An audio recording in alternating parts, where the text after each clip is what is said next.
After a string of 5 bombings that have terrorized the Austin, Texas, area in March, authorities are working with a task force of more than 300 agents to try to apprehend whoever is responsible.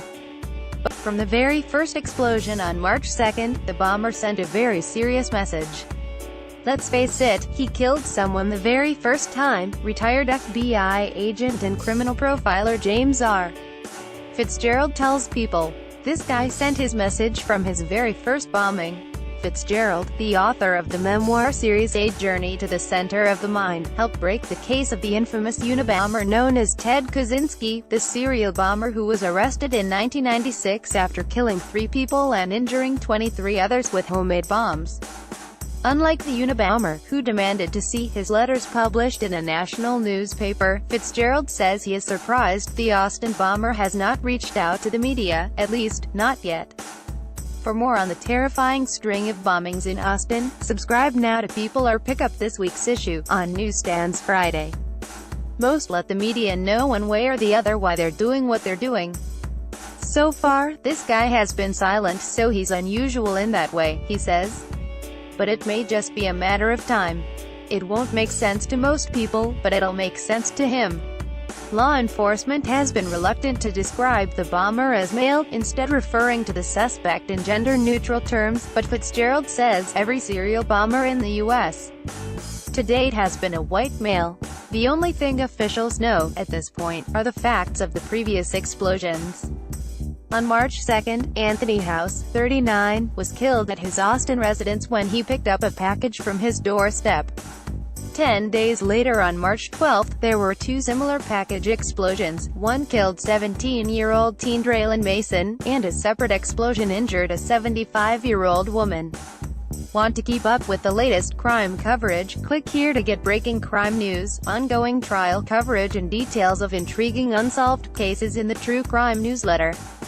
Since then, the bomber's method has changed. On Sunday, 2 young men were injured after activating a tripwire, and another explosion occurred early Tuesday at a FedEx distribution center outside of San Antonio.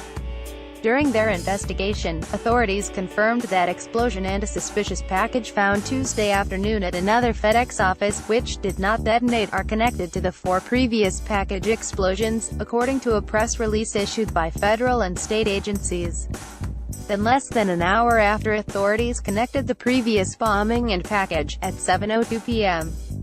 Austin police and EMS responded to reports of an explosion at a Goodwill store on the southwest side of the city. In a tweet, Travis County's EMS stated they transported a man in his 30s, with potentially serious, not expected to be life-threatening, injuries to a local hospital. However, authorities said the latest incident does not appear to be connected. It was not a package bomb. An incendiary device was located, 1 injured. At this time, it does not appear to be related to the Austin police stated that the items inside the package was not a bomb, rather an incendiary device. At this time, we have no reason to believe this incident is related to previous package bombs. All of the incidents have taken place on either side of Interstate 35, which connects the 2 major cities, but Fitzgerald says the first incident is usually the most relevant. The first crime scene of any serial offender, serial killer, serial rapist, or even a serial bank robber, is the one that usually has the most relevance to the bomber himself. Fitzgerald says he's familiar with Austin and may have lived in that area in the past. More than 500 federal agents, including investigators from the FBI and the Bureau of Alcohol, Tobacco, Firearms and Explosives, are helping local and state agencies comb through every clue connected to the case. They've even posted a $115,000 reward for information leading to the arrest of the person or persons responsible for the previous explosions.